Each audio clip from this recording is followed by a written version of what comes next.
14 Still counts. studio albums. No way. So, yeah, we're just having a discussion on how many albums that Pink Floyd has had out. Well, I suppose 12 studio albums and then 2 soundtracks. And a few live ones. Mm.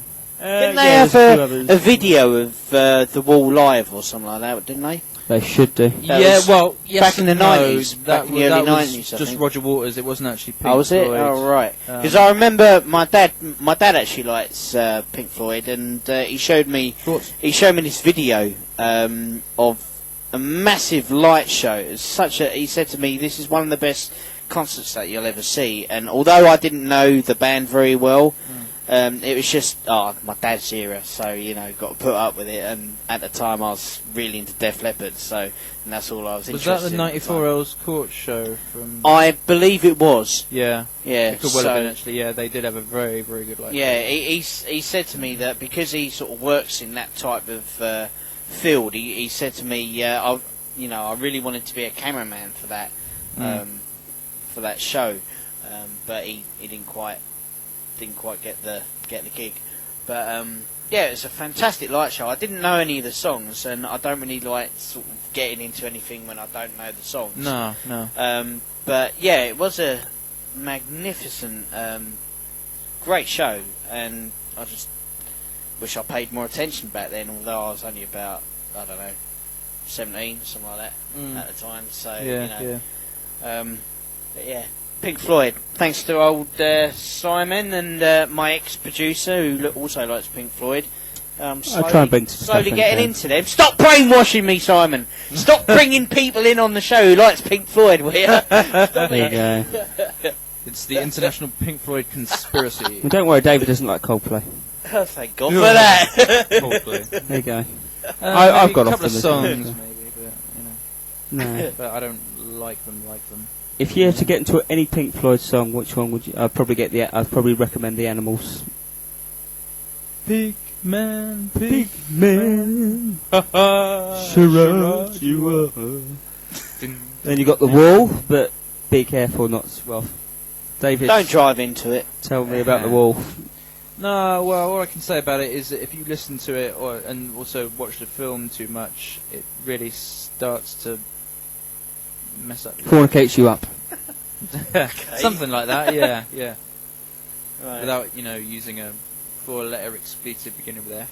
Oh dear. Watching the film's kind of weird though, because there's this bit where Bob Geldof smashes the place up and then he shaves his head, eyebrows included. I don't know if it's probably a stunt. That was a reference to Syd Barrett, they reckon. Yeah, because Syd Barrett, when he left the band, he came back into London sort of a few years later, and they were, at the time, the band were actually recording Wish You Were Here, which ironically was commemorating Syd Barrett's contribution to the band. It was 10 years when they formed. Right. And they were like doing Shine On You Crazy Diamond, which Roger Waters was literally writing about Syd Barrett disintegrating, the black holes in the sky, which obviously they're talking about his eyes.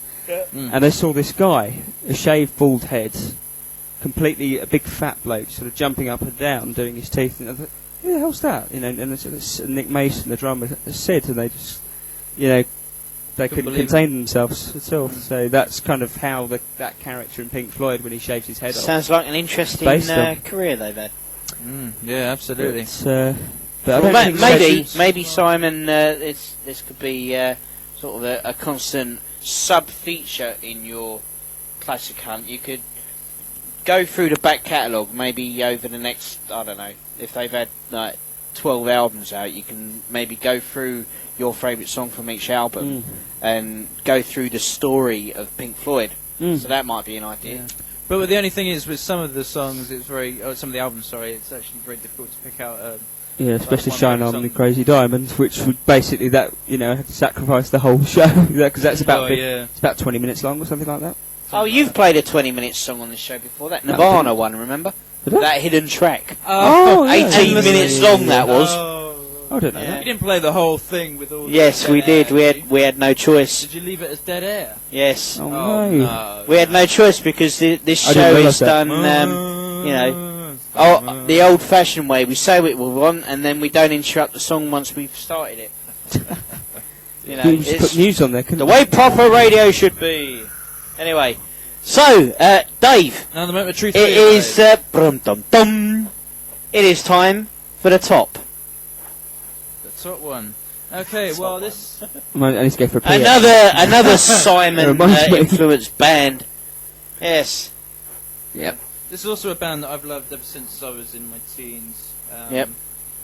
Not that you were around when they actually released this particular song. No, because you're not that old, are you? Unfortunately not. I mean, I sometimes think that in many ways that I was actually born into the wrong era. I believe that. Yeah, I was me as well. too. Absolutely. Yep.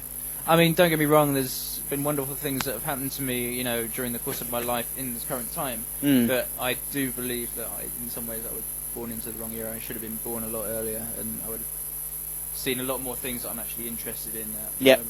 Yeah. And anyway, this next band is The Who, and they're one of my favourites. In addition to Pink Floyd, they're certainly one of the best bands that this country has produced. And this song, not to get all depressing about it, but this is one of my funeral songs. It means that much to me, and it actually, in many ways, describes my own life. And I think a lot of things when I hear it, and that's why it's my top song, my top 10.